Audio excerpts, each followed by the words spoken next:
All right, hello everybody. It is Friday, finally Friday again. Hope everybody's has a glorious week. If you had a week off between the holidays, and here we are in this book here, Nehemiah 5. Nehemiah defends the oppressed. Nehemiah 5, starting at verse 1. About this time, some of the men and their wives raised a cry of protest against their fellow Jews.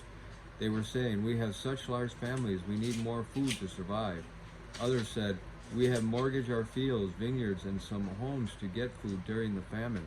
And others said, "We've had to borrow money on our fields and vineyards to pay our taxes.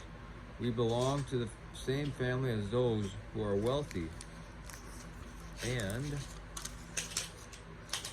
our children are just like theirs. Yet we must sell our children into slavery just to get enough money to live. We have already sold some of our daughters, and we are helpless to do anything about it, for our fields and vineyards are already mortgaged to others." When I heard their complaints, I was very angry. After thinking it over, I spoke out against these nobles and officials. I told them, "You are hurting your own relatives by charging interest when they borrow money." Then I called a public meeting to deal with the problem. At the meeting, I said to them, We are doing all we can to redeem our Jewish relatives who had to sell themselves to pagan foreigners, but you are selling them back into slavery again. How often must we redeem them?" And they had nothing to say in their defense. Then I pressed further. What you are doing is not right. You should not walk in fear of our God in order to avoid being mocked by enemy nations. I myself, as well as my brothers and my workers, have been lending the people money and grain, but now let us stop this business of charging interest. You must restore their fields, vineyards, olive groves, and homes to them this very day, and repay the interest you charged when you lent them money, grain, new wine, and olive oil. They replied, "We will give back everything and demand nothing more from the people. We will do as you say." Then I called the priests and made the nobles and officials swear to do what they promised. I shook out the folds of my robe and said, "If you fail to keep your promise, may God shake you like this from your homes and from your property."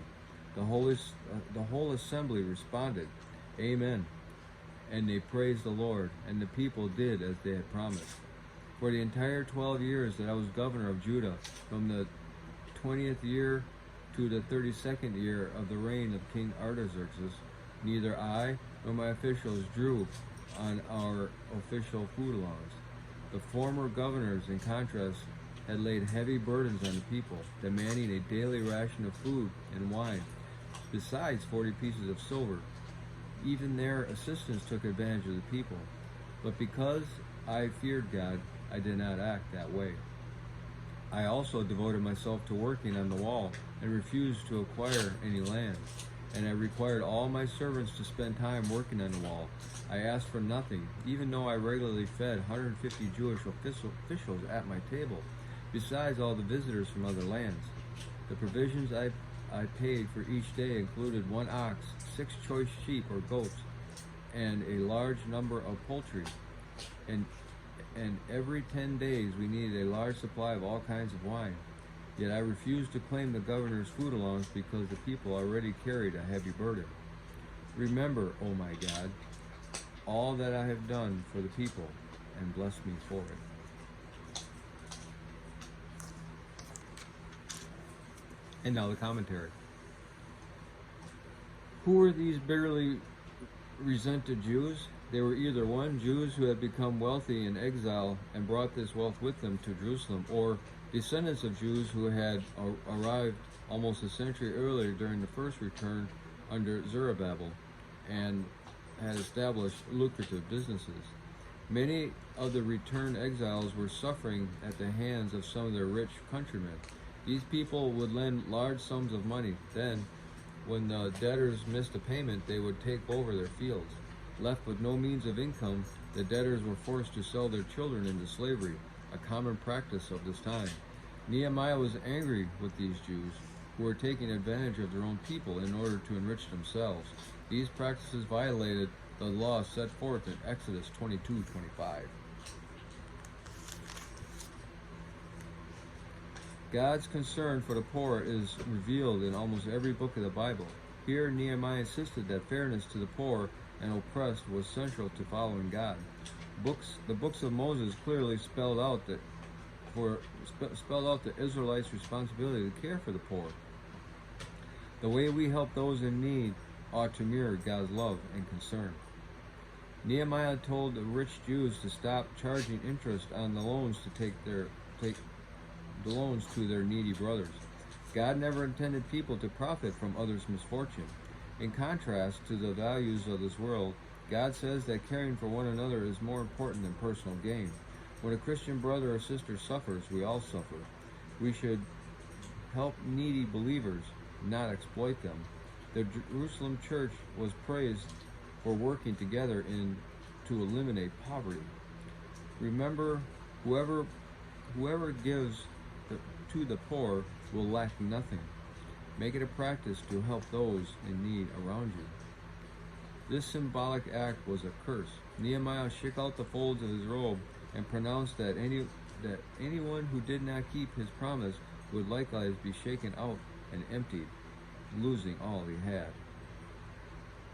This comment by Nehemiah is a parenthetical statement, comparing his 12 years as governor with the unjust proceedings in the land before he arrived. The governor was appointed by the Persian king, not elected by the people. Nehemiah led the entire construction project, but he also worked on the wall alongside the others. He was not a bureaucrat in a well-guarded office, but a leader who got involved in the day-to-day work. He did not use his position to lord it over his people. A good leader keeps in touch with the work to be done. Those who lead best lead by what they do as well as what they say. Yeah, don't make people that work for you do something you and yourself want or can't do or should or don't want to do. I mean, you might not be able to do it, but you should still be willing to do it. You know. All right, start of the weekend. Hope everybody has a glorious one, and we will talk to you later.